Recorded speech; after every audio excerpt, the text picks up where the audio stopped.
I'm wearing 5 pretty hats today. I got 4 places to be and 3 critical endeavors to save. 2 hands are not enough to balance all this stupid stuff, and 1 head can hardly run on 0 hours of sleep. You know that it's not fun. No, no, no, no, no.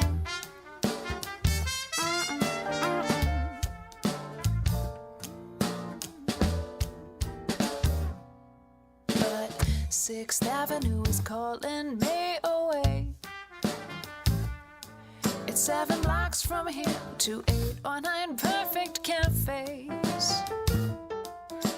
I guess I've drawn some kind of line. Gonna drop some balls, gonna make some time. But my steps are steering that way now. It's not like I'm useful lately. Anyhow, I'm gonna waste some time and play.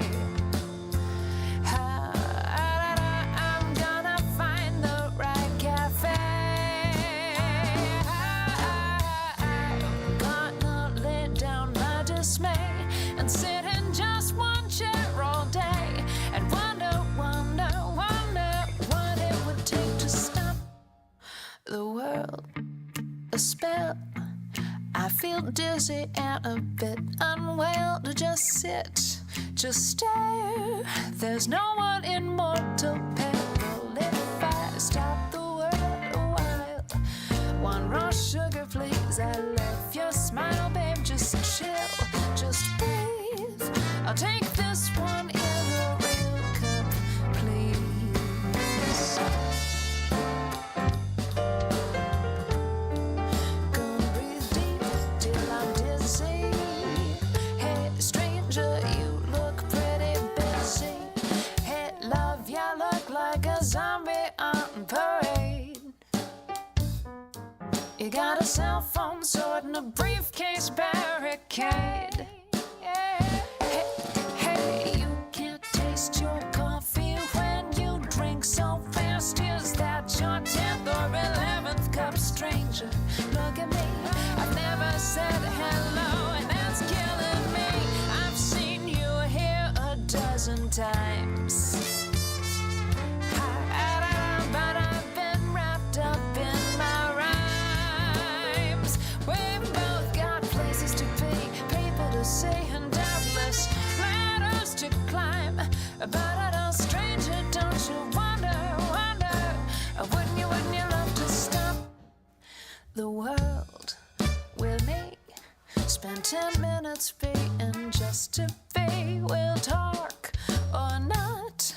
You don't really need that extra shot. Just sit down, drink up. Darling, you look simply thunderstruck. I'm new myself to this startled state of mental health. And I'm mad, I'm sore. So let's hold the phone, let's hit ignore. I might just read, I might just write, or I might not do one damn worthwhile thing tonight. Na na na na na na na na.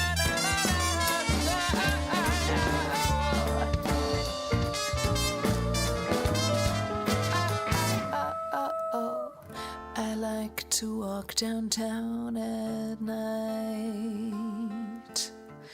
I like the calm, the dark, the lights. I like the bracing winter air. And I like having 5 minutes to care. Hey, have you been on your feet so long? As if you had to run the world, had to right every last wrong. As if you could, as if we're all waiting on you. Aren't you tired of somnambulating? Stop the world a spell. If you feel sick, step off the carousel. Just sit, just stare. Did you think we all would really care if you stopped the world with me? Just sit down, love, just sit down. We'll take some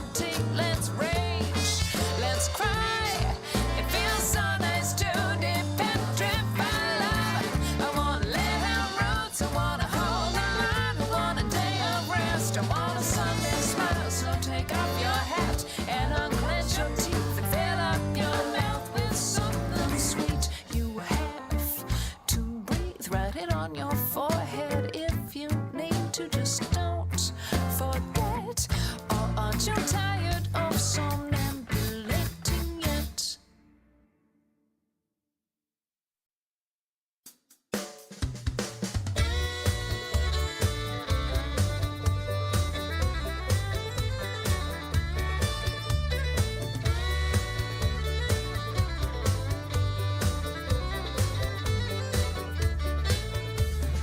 Woke with a jolt, soaked in sweat in a boat on the Amazon. Savory fruit, salmon, cats and deer, the delirium dreams that spawn. Old man river, shaking shiver, no there's gotta be a way. Promising the same land, gotta find my main man. Hey there, brother Ray, and he went north and east and west and south. I can taste it in my mouth. That's the day that I found out when push comes to shove. I've been spinning and reeling, rock on, feeling the feeling, redhead, dancing on the ceiling, tumble in love. Time traveling with a shovel, dancing with the devil, but the devil you don't know. I think that I'm in trouble. Got my pick and shovel now, baby, here we go.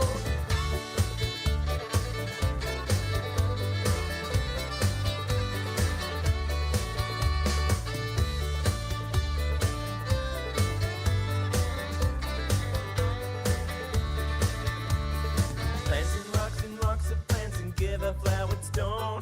Twisters, thunder, sage and arrowheads, coal and fossil bone. And we will drive across the ancient sea below that Kansas moon.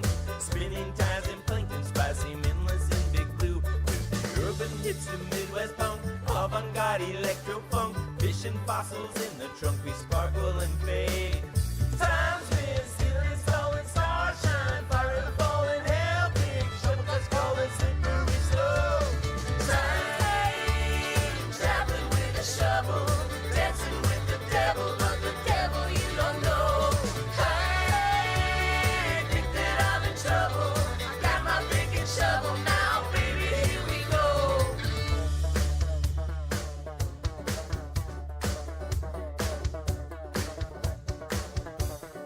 Look right there, deep under your feet. Secret so deep under heavy concrete. Thunder lizards, plants and wonders. Dig down deep where the lullaby slumbers. Numbers and numbers of kids in the Odyssey, falling in love with that paleontology. Most probably not in possession of things. Deep inside the earth are the missing links. Histories, mysteries, wonders unknown. Knowledge of the ages more than dumb bones. Sun roofs the sky so blue, shining troubles. Here we are, time traveling with shovel. Understand the planet, balance and spin. Won't know where we're going till we know where we've been. Again and again when you open up your lids back to your your reflections, so dig that.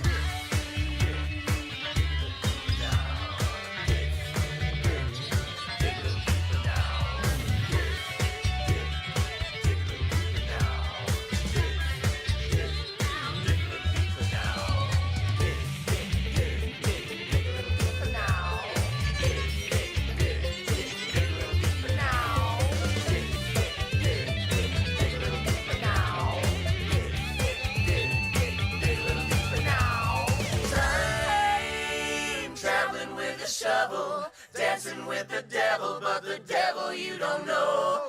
I think that I'm in trouble. I got my pick and shovel now, baby, here we go.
Petersburg was named after and founded by Peter Bushman, a Norwegian entrepreneur interested in developing the fishing industry in southeast Alaska. He settled at the north end of Mitkoff Island in 1897. The area had a safe harbor, a wealth of salmon and halibut, and a ready supply of ice from the nearby LeConte Glacier. Bushman began construction in 1898, and by the next year packed 37,000 cases and 1,000 barrels of salmon. He was a Norwegian from central Norway, and naturally, when he wanted help, workers, why, he called for the best people in the world, and he got more Norwegians. So that just started a Norwegian settlement here. And he did have his family come up here in 1900 and 1901, but they didn't stay. They didn't live here. They went south at the end of the fishing season. So he actually was never a resident of Petersburg. His first residence, permanent residence, was my grandfather and grandmother. They came up here in January of 1901 to work for Bushman. Rasmus and Anna Engi fished for Bushman. Others came to help build a sawmill, construct housing, a dock, and the cannery. The cannery, renamed and remodeled over the years, still remains at the very heart of the community. Across the street is the old Bushman House, now used as living quarters and offices for PFI workers. The Engi family played an important role in the town's development. Rasmus and Anna built and ran a theater and also opened a skating rink, a store, and a restaurant. John's parents, Martin and Augusta, arrived in 1905 to fish.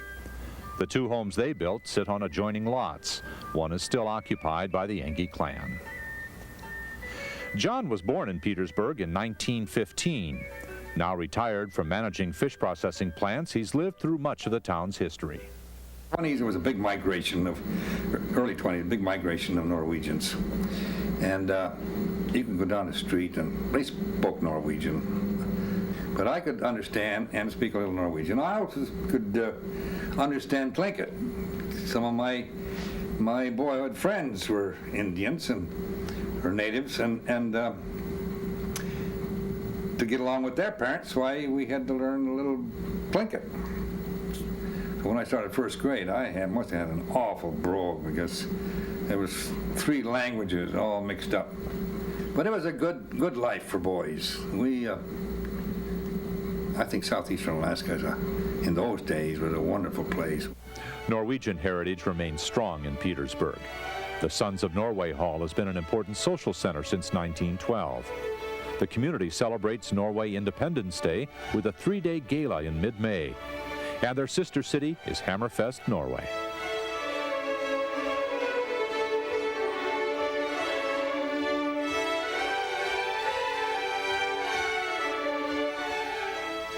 Norwegian culture dominates the community. However, they were not the first people to take advantage of the fish-abundant waters. Evidence of seafood processing on Sandy Beach in Petersburg dates back 2,000 years. Well, our belief now is that the site at Sandy Beach was probably a summer fish camp, and that people came from villages around, and that they would spend the summer months gathering the fish, smoking them, drying them, and preparing them for the winter food supply. We know of physical evidence in and around Petersburg of other settlements, but we've not been able to determine definitively whether those were occupied at or before the time Peter Bushman or immediately before the time he arrived. The overwhelming feeling that I've gotten is that the native community was not present here at the time Bushman arrived, but that shortly after that, the people that lived up and down the Narrows and nearby came to Petersburg and either worked in the cannery or traded with people and provided them with wood and other items. After Bushman opened the cannery, people were needed to process the fish. In the early 1900s, most were Chinese, Tlingit, and Filipino migrants. However, a few made Petersburg home. Sing Lee stayed and opened a general store. He was a kind and generous man, but was mysteriously murdered in 1932. Today, there's a street to commemorate Sing Lee. Filipino and Tlingit Marie James has lived in Petersburg most of her life. Oh, my mother and father came here when I was 2 years old in 1926, and they came to work in the cannery. My father was the boss, worked his way up to being the boss at PAF. It was Pacific American Fisheries at the time. My mom worked in the cannery also. And in those days, you didn't pay a babysitter. They took the kids to work with them. I remember my mom used to be piling cans. You know, they took them from the big trays and put them in boxes. And we used to be able to help too, you know. Cannery workers had to be at least 16 years old. When Marie came of age, she joined the workforce at PAF. In those days, they said the boss's daughter doesn't do this, and the boss's daughter doesn't do that, or the boss's daughter does this, you know. So I always had to be on the stick. I had to work and be able to do everything that he taught me to do. And I was one of the first women who worked on that machine that cuts the heads off the fish. I had to let the first fish I cut the tail off. Well, you know, when you're pushing it, you know, to the machine and you see that knife come up, well, as soon as I saw that knife come up, I pulled back and cut the tail off instead. My dad said, "The other end, honey, the other end." Those things are, you know, those things are funny. I really enjoyed it. Although I have to say it wasn't easy to be the boss's daughter. Segregation was an unfortunate circumstance in the early days of Petersburg.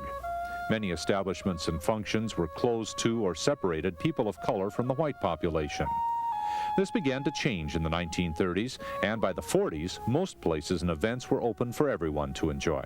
Every Saturday they used to have dances at Sons of Norway Hall. Sometimes the fishermen just came in, you know, from seining and stuff, and they used to come with their boots and the whole bit, and we just danced and really had a nice time. Fishing and fish processing has been the focus in Petersburg since ancient times and remains the #1 industry. However, when Bushman arrived at the turn of the century, he introduced another industry important to the town's development. Of course, in the early days, it started with everything started around here within the lumber industry. You couldn't have a fishing industry without lumber because you had to ship your fish out in boxes, the fresh fish, the halibut or anything else, or fresh salmon and wooden boxes.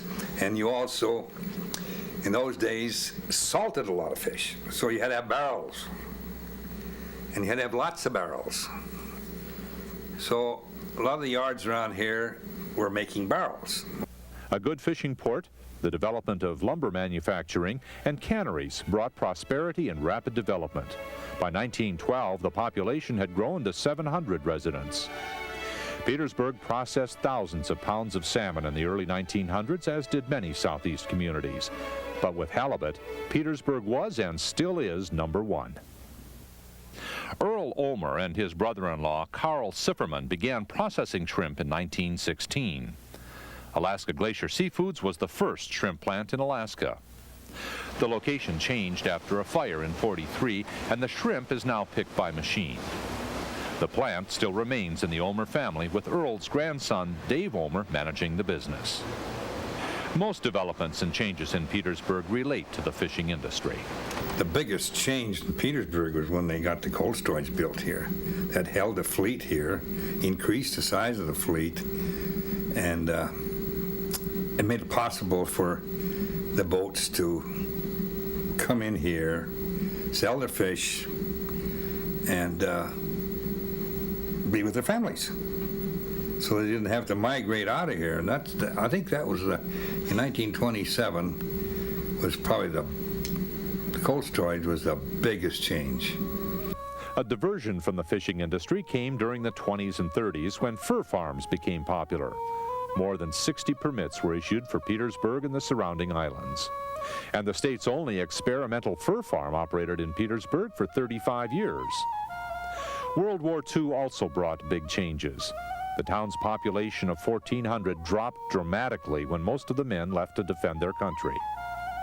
Following the war, 2 new canneries were built. Kaler Dahl, now Chatham Strait Seafoods, began processing crab and salmon in 1945.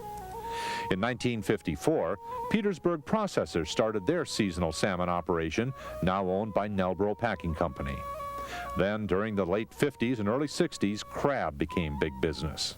And everybody got involved in the crab, and it's, I mean, the three canneries, Alaska Glacial Seafood, Kailadal, and PFI. But the crab prices were high, it was a good market, the fishermen made lots of money, and it was good for Petersburg and the people, of course, and they got better boats all the time. The fishing fleet has always been the pride of Petersburg. The boats and the people who run them are the town's foundation. During the peak, 2,800 boats fill the harbor, most of them fishing vessels. And they really have a wonderful fleet here in Petersburg. Some of the finest fishing boats on the West Coast. And they're all modern, they got all electronics equipment, and they're all experienced fishermen, good fishermen, and they fish from the Bering Sea to San Francisco. But their homes are here in Petersburg. The latest big influence came in 1972 when the U.S. Forest Service made Petersburg Stikine District headquarters for Southeast Alaska. The designation brought 50 families to town over the next few years, dramatically impacting housing and development. Today, the population is nearly 3,700. Fishing and fish processing provide well over a third of the workforce. As with any community, new faces and changes are forever appearing. Even though Norwegian is no longer commonly heard on the street corner, Petersburg is still known as Little Norway.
Summertime, many climbed an alley. They journey there from everywhere on the globe to prepare.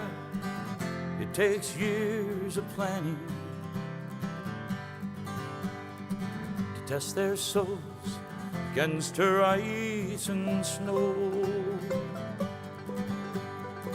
Doug Gideon flew our trusted crew to base camp. Francis Randall played fiddle late that night. There were stories told of climbers bold in triumph, and then the tales of those who lost the fight. Hang on, there's someone coming. Hang on to the ice and snow. Hang on, Naomi's coming with raging air to take you home. We're up at dawn and moving on to Hilton Glacier. Hilton Dome shone brightly in the sun. Day 5, we made our way up Windy Corner. At 13,003, nobody runs. We camped 2 days at a Yermurra Basin, 14.3. To catch our breath or climatize our lungs. Tonight we'll dream of Headwall and of High Camp, and pray to God tomorrow's climb will come.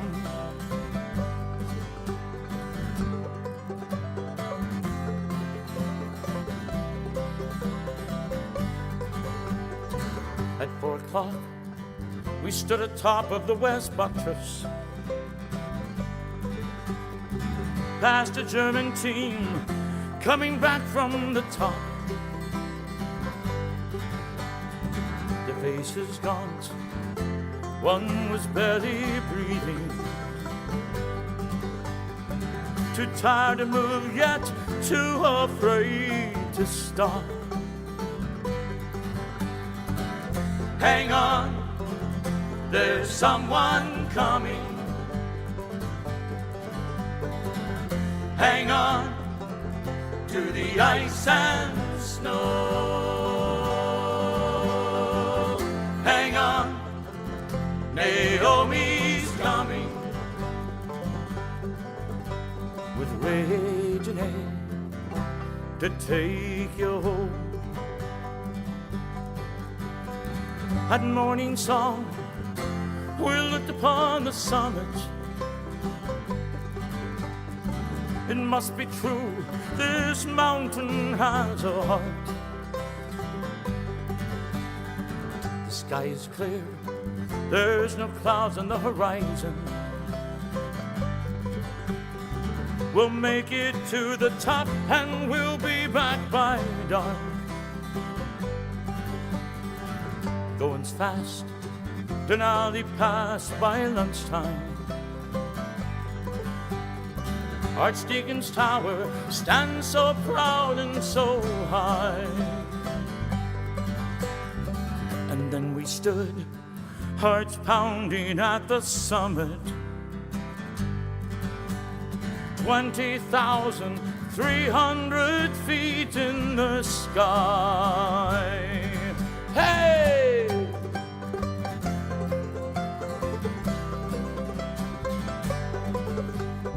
We're coming back. I dropped my pack down a crevasse. I looked down to see how far it fell. The snow gave way, I felt my body falling down sheer ice walls into a frozen hell. Hang on, Naomi's coming. Hang on to the ice and snow. Hang on, Don Sheldon's coming with raging aid to take you home. Some are born to walk a path with others, and some are born to blaze the trail alone. And if you choose to climb the mountain alley, your journey there might surely take you home. Hang on, Naomi's coming. Hang on to the ice and snow. Hang on, Don Sheldon's coming with rage and hate to take you home. Oh, the journey there might take you home.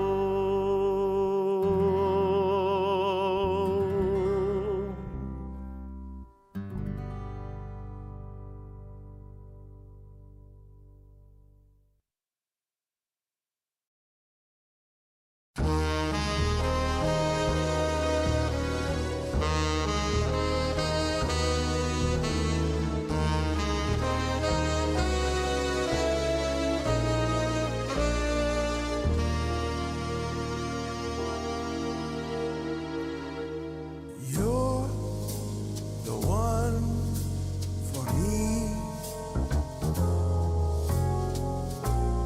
Maybe because you own the only key that will open wide my heart to all the gifts you are.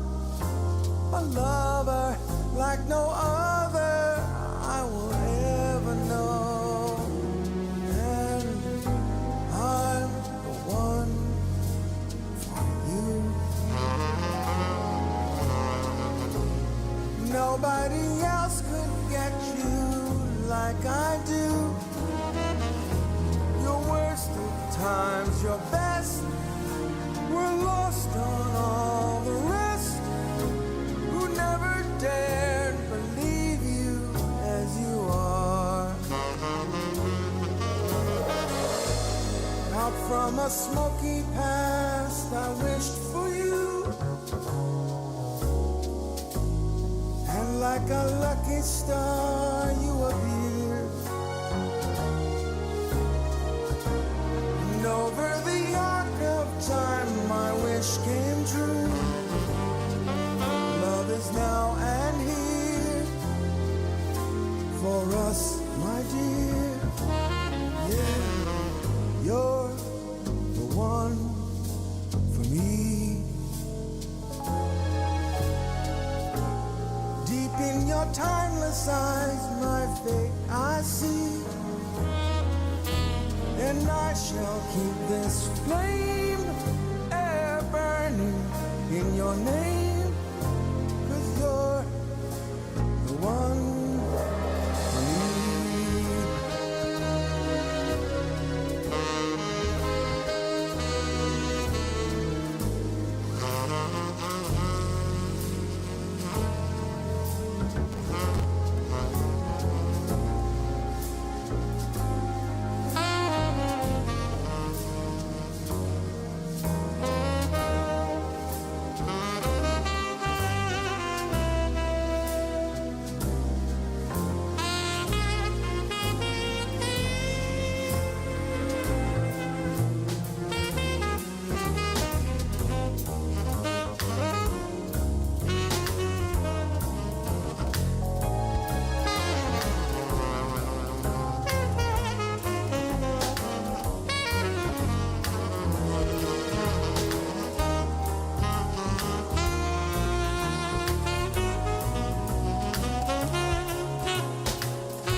Out of a lonely past, I wished for you. There, like a lucky star, you appeared. And over the arc of time, my wish came true. Love is now, it's here for us, my dear. You're the one for me. Of all the goddesses through history, no, not one of them comes close to you, my radiant rose. Yes, you're the one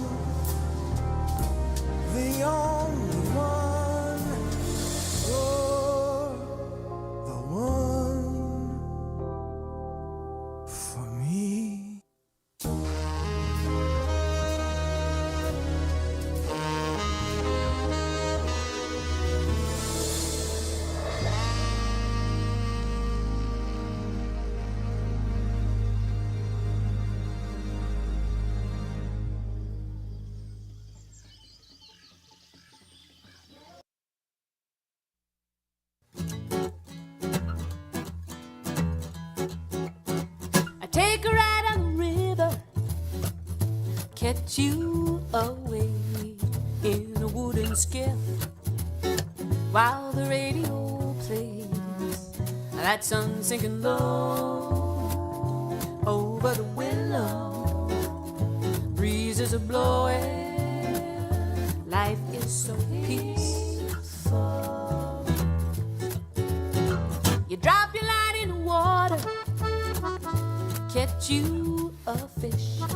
You cook it up for your dinner, then you make a wish on the first evening star hanging up in the sky that you'll always remember the night. And don't you want to live this way forever? Don't you want to live this kind of life together? Sailing through all the stormy weather, living this kind of life together forever.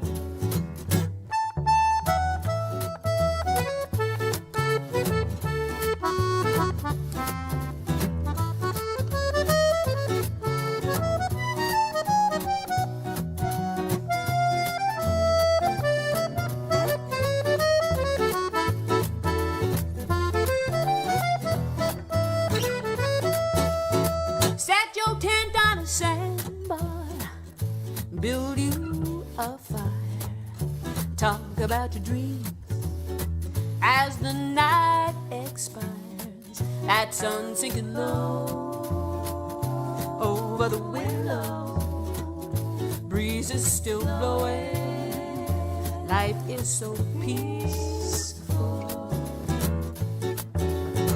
You kiss the one you love, hold him so close. You tell him that you love him, and you hope that it shows. Beneath the first evening star hanging up in the sky, that you'll always remember this night. And don't you want to live this way forever? Don't you want to live this kind of life together? Sailing through all that stormy weather, living this kind of life together.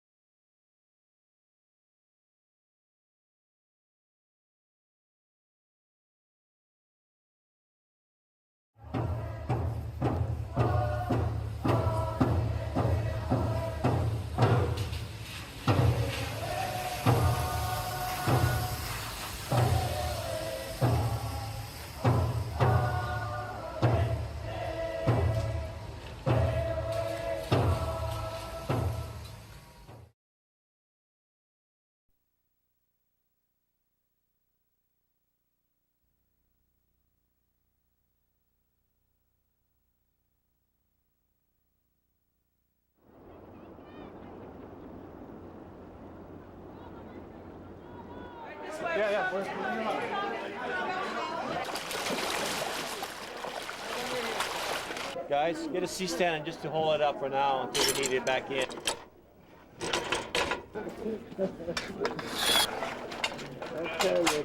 Okay, folks, give us a pass. We're moving a camera. Watch your back.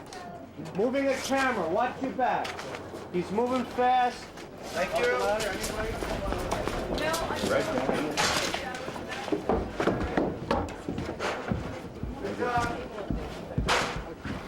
Minute 45.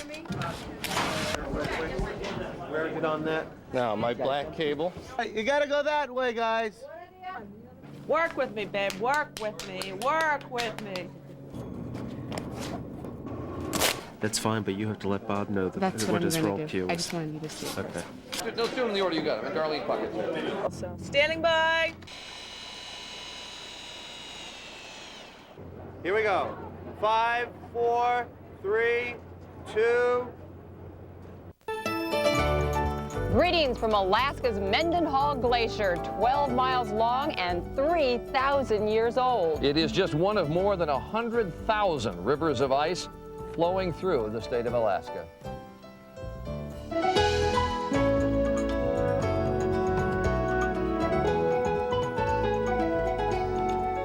Good Morning America. I'm Joan London. And I'm Charles Gibson. It is Monday, May 16th. 1 year in the making, $7 million in equipment brought to the state, hundreds of Alaskans involved in the show, and some of the country's biggest names in television, all right here in our state in the third week in May. Hello, I'm Scott Foster, and for the next half hour, we're going to go behind the scenes of Good Morning America's great Alaska adventure.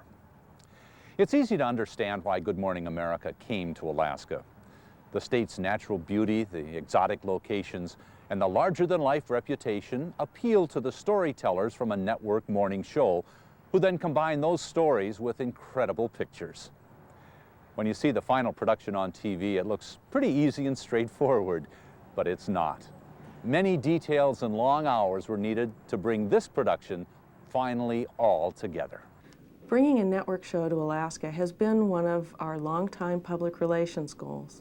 The state could never afford to buy 10 hours of national network exposure.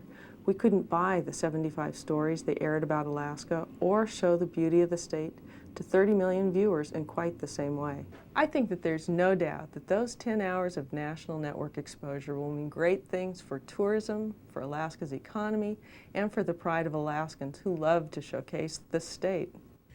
Things actually kicked into full gear about 10 months before the broadcast when ABC sent a team to scout locations for the show. The ATMC took them to more than 45 different places, including Juneau, Sitka, Skagway. They also went to Kotzebue, Fairbanks, Talkeetna, Anchorage, and to Kodiak in the Kenai Peninsula. When the tentative list of locations was drawn up by ABC and it became apparent that the equipment couldn't move fast enough to be in place for the next day's show, ABC decided to leapfrog the co-hosts and crew between Southeast and South Central. For example, while the cast and crew flew from Juneau to Anchorage, the equipment moved from Juneau to Sitka to get ready for the next day's show. So we'll be back. Hope you can stay with us.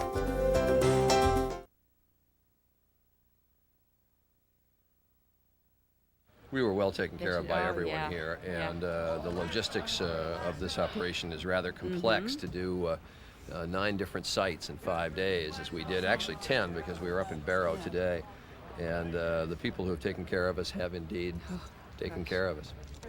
In my 35 years of experience in broadcast and communications in Alaska, this was an opportunity to participate in the largest live television broadcast ever in the history of the state. The challenge was certainly there, and we had the people, we had the manpower, we had the expertise to make it work. It was truly a thrilling experience, and to see it finally come together was success personified. Other Alaska businesses, such as Alaska Airlines, Princess Tours, Westmark Hotels, just to name a few, said they'd help too. The decision to donate 1,000 room nights by Westmark Hotels to this project was really an easy one for 2 reasons. One, the exposure that this would mean to the state of Alaska was certainly a part of that decision. But 2, an opportunity like this just doesn't come around every day. And 3, I wanted to meet Joan London. Then in March, after a second meeting with ABC, final decisions were made about shooting locations like here at the Mendenhall, what technical requirements ABC would have, and what needs would be provided by local communities themselves. Well, the first thing we had to do is get the municipality involved, because we knew the location in Anchorage was going to be downtown in this area. So we had to arrange for the street closures and security, and we were able to construct a stage right down on the street there. But the real problem was the logistics of taking all the equipment that we had set up here on 4th Avenue and getting it down in time to run the show in 48 hours later in Portage. So we contracted some moving companies, and we got everything moved down there, and then lo and behold, it rained and we couldn't use most of the equipment. But the fortunate fact was that the Baggage Boggs Center was available for us as an alternate, and the show went on as scheduled. The Juneau Convention and Visitors Bureau was real excited to be involved with this project. We got a lot of education. It's a very complicated matter to pull together all the logistics for this kind of a project, and we had 2 film shoots going on at the same time simultaneously here in Juneau. So we worked with a local contractor to put together a stage and put together catering, security services, and by the time we were done, it became a community-wide project. We had so many businesses and individuals involved, and everyone was so excited and supportive that it was really a fun project for us to work on. The impact of the one show alone that was done here was probably close to about $5 million, and it would take us close to 10 years to buy that kind of exposure on behalf of the community. So it was a great opportunity for Juneau and a great opportunity for the Juneau Convention and Visitors Bureau. Other details that went into making this show happen included talking daily with producers about story ideas and possible guests, helping camera crews get around the state to collect their pictures and interviews, hiring local folks to work on the show, arranging for the transportation of production trucks from the port of Tacoma and Bellingham to Anchorage and Juneau, finalizing satellite schedules as well as hotel rooms and airline schedules. Not only did Alaska Airlines adjust its schedule to move the cast and crew, but even the Alaska Air National Guard got involved with flights between Southeast and South Central so that the show could go on. But perhaps one of the most critical and complicated details of the entire production was figuring out the satellites. With the help of this computer simulation, here's what had to be done so Charlie and Joan at Portage Glacier could talk to Spencer Christian 11 miles away at Alyeska Resort. To create the split screen and allow the co-hosts to talk to one another, the satellite signal was uplinked from the top of Mount Alyeska to an orbiting satellite and sent to Salt Lake City, where it was downlinked, turned around, and sent back to an orbiting Alascom satellite and beamed back down to Portage Glacier. So, to go 11 miles, the signal had to travel close to 100,000 miles through space. When we come back, we'll take you on a journey with the cast and crew of the Great Alaska Adventure.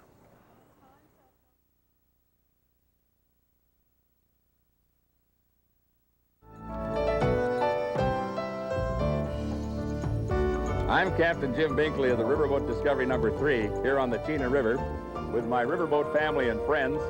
In the golden heart of the interior, the shadow of the Arctic Circle, from Fairbanks, Alaska, we want to wish you... And I'm Charles Gibson. And I'm Joan London. We're also at the Mendenhall Glacier. This is Monday. It's May 16th. It's spectacular. Just take a look at the site where we are. I mean, the glacier itself, the mountains that are here, it is just unbelievable. When she introduces you, you look to the middle camera. After that, don't pay attention to the camera. Okay? Yeah.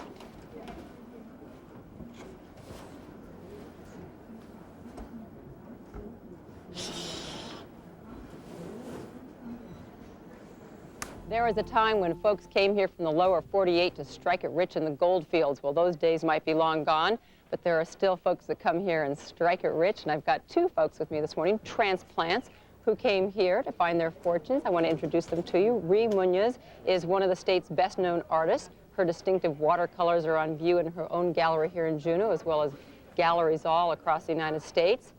And then we have William Spear. Cheers, I'll be right over there. Don't go back up to home base. Let me put this on your belt first. This is a very intimate relationship we have with the sound man. We hardly know each other. Say goodbye. We told you the pictures were going to be great, and they only get better. See you tomorrow. Hello, how are you? Nice to see you. Nice enough? We make it look good? I wish we had time. 15 now, because you look about I the wish same we as my had daughter. We're on our way to the airport right now. Right. I know, but I mean sometimes. How are you? Okay, it's fine. That's no problem. What the hell are you doing?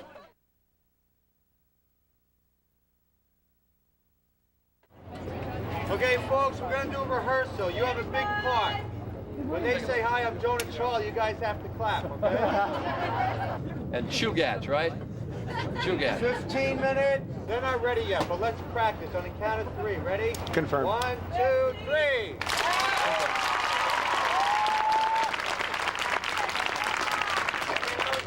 3. Okay, folks, take a look at the person on your left. Take a good look at them. Chances are if their hair or makeup looks pretty bad, yours does too. So fix it now. You're going to be on national TV. We'll try to have a good time in spite of him. Ooh.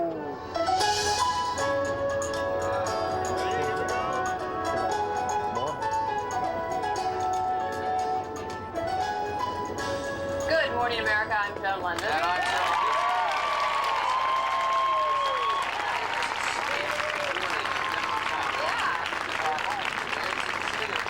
250,000 people. It's actually 8 times larger than any other city in the state of Alaska. In terms of cities, this is as big as it gets. Now, just off to the east from here, you're going to see the Chugach. Let me hold it. Low tide. And Charlie and I have come 850 miles northwest of our location. I'm John Handelin, mayor of the great gold rush city of Nome, Alaska, located on the shores of the Bering Sea. And from the finish line of the Iditarod Trail sled dog race, we wish you...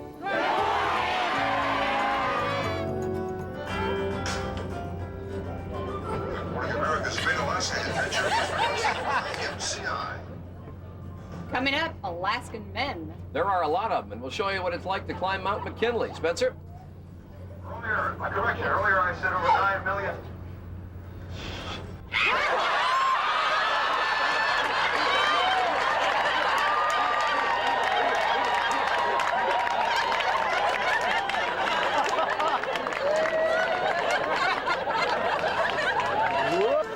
I think we're going to be doing that one again. Well, from the days of its first explorers, Alaska always seems to attract men who are rugged individualists, and whether they're searching for riches or just wide open spaces, make no mistake, there are many more men here than there are women. And as Good Morning America Sunday co-host Willow Bay found out, that leads to an age-old problem. What do you think Alaskan men have to offer women? Anything a good woman would want. They think they're God's gift to women. We're sophisticated. We're easy. Really? Well, I'm divorced from one. How do you think I feel about them? We're out there. They're dirty. They're arrogant. We're self-made, we're adventuresome, and we're daring. Well, you know what they say. The odds are good, but the goods are odd. Say, wouldn't you like to know what's going on in my mind? I know what it is. Get right to the point, but I don't pop my cork for every guy I see.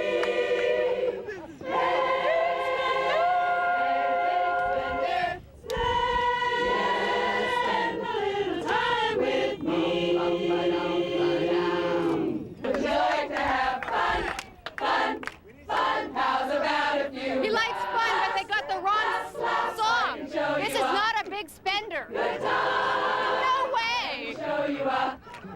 This is going to be on tomorrow. You're not going to show this anyway tomorrow.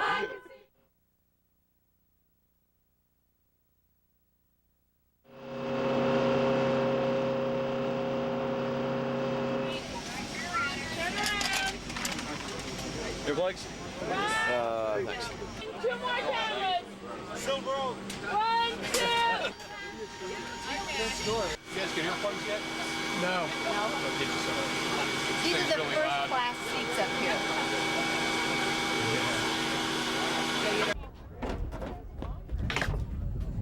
I see mine. Hey, Patty. Ed. Patty. Cheese. Thanks a lot. Okay, bye-bye.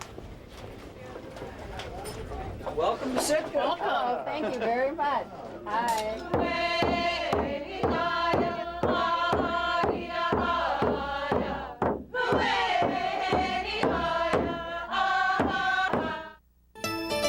Welcome to Sitka, Alaska, where the sea meets the snow. A fishing village, a tourist center for cruise ships, the original capital of Alaska, it is the quintessential small American town.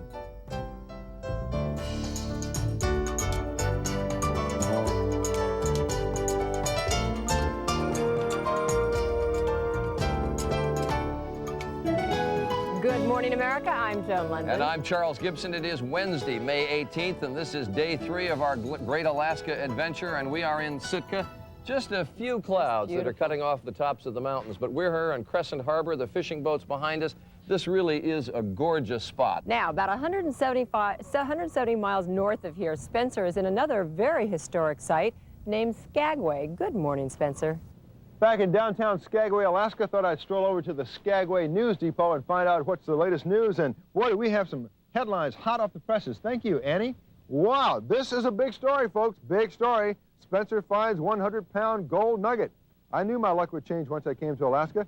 But on a more serious note, we have these headlines. Joan London and Charles Gibson arrested in red light district. Big Sam left Seattle in the year of '92 with George Pratt, his partner, and brother Billy too. They crossed the Yukon River and found a bonanza gold below that old white mountain just a little southeast of Nome. Take a look at your map, folks. You'll see Skagway is southeast of Nome.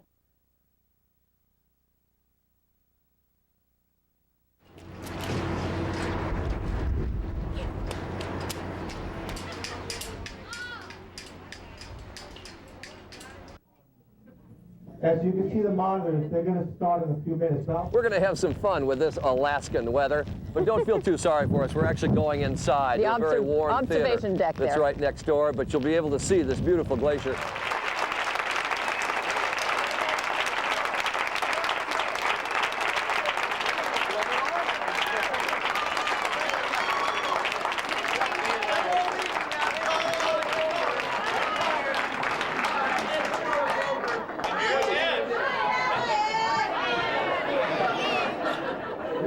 Can't tell you're not in Kansas anymore. He changed pants. Yeah, that's why he's not wet. Had to change more than pants. 10, 9, 8, 7, 6, 5, 4, 3, 2, 1. Put the music in. Sound by 3. Give me 20 seconds. Open up the audience applause. 20 seconds. It is now 10 minutes before the hour. Alaska is a place where you can live as solitary a life as you choose, as far away from the rat race as you may want. But why would you want to, some might ask? Well, Alaskan author Nick Jans has written a book called The Last Light Breaking. 5, 4, 3, 2, 1. Oh, man, what a great show. All right. Nice job, everybody. Hi, Tom. One more day.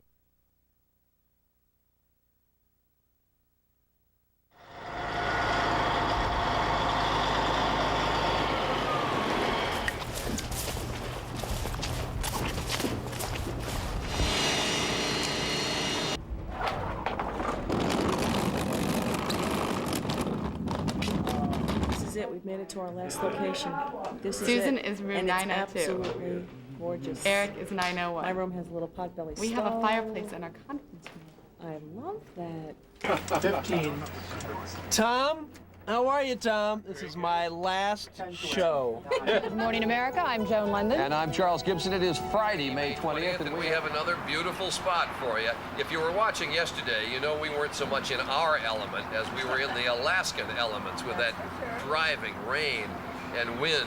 Well, we've come 46 miles now to Cooper Landing, which is in the heart of the Kenai Peninsula, and it really is a majestic sight. See any of it. I'm dying to see the. I haven't seen any of I the want to see show. what the show looked like this week. Yeah. Everybody's been raving about Oh, if I can just get one copy and we'll like circle it around. Minute 30. Is this me next? We're going to get to our step exercises. Okay.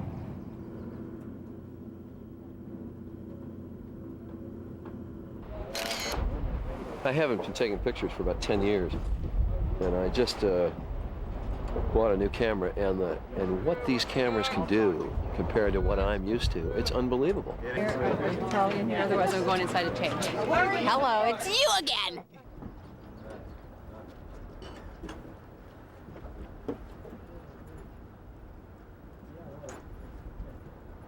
Oh, that's a great picture, Charlie. Trying to memorize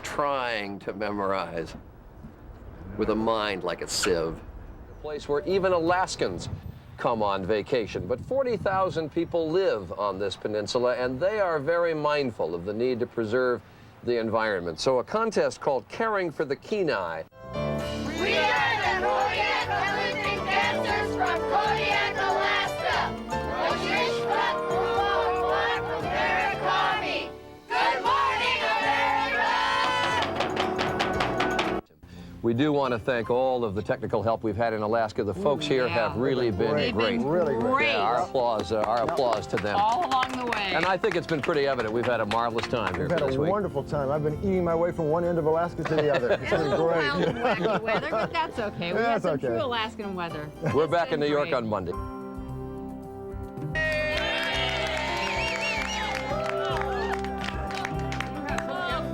Tom, thank you very much. I hope we have a chance to do it again. Best to you. After you left for Juneau on that first day, I called Russ. Hey, Russ, Get a job.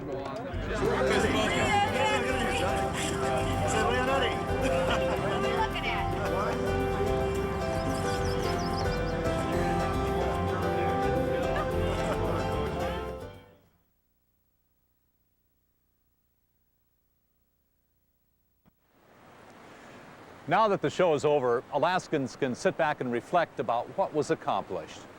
Not only did we receive 10 hours of network exposure, but the show aired 75 segments or interviews about us. Not only that, but Good Morning America continues to rebroadcast the Alaska stories. The ratings for the Great Alaska Adventure were among the highest ever for the program. More than 5.5 million Americans watched each day, and 12,000 people have bought the video of the trip. I was surprised by the number of people, especially the tourists, that come up here that bought the tape or taped the entire week segment from Good Morning America and did recognize the plane and myself. And so that's been a lot of fun. Since the airing of the Good Morning America segment, we've had over a dozen people a day come and tell us that they've seen Rhea on Good Morning America. And if they haven't seen her on Good Morning America, if they didn't know about her when they came into the gallery, you can rest assured they knew about it by the time they left. Sales have increased over last year. We were up about 15% over last year, and that was immediate on the impact as a result of the impact of the Good Morning America show. Well, the number of inquiry calls that we've received and postcards and letters coming in numbered in the thousands. It was a tremendous response for us. We couldn't thank Spencer enough for catching those snowflakes. We're very pleased that the response has been so positive, but we knew that Good Morning America would translate into tremendous exposure for the state, and that means more visitors to Alaska for years to come. For its part, the Alaska Tourism Marketing Council put on one heck of a production, and more importantly, left a vivid image of Alaska, its beauty, and its people in the minds of nearly 30 million Americans. The question now is, was it worth the hours volunteered and the dollars spent? Absolutely, without a doubt. Terrific. I really enjoyed it. We'd stand in line getting in place so we could do it again. Oh, without question. We would do it again in a heartbeat. Absolutely. The best. I think it was extraordinarily worth it. It was fantastic. Right, you know? You can really tell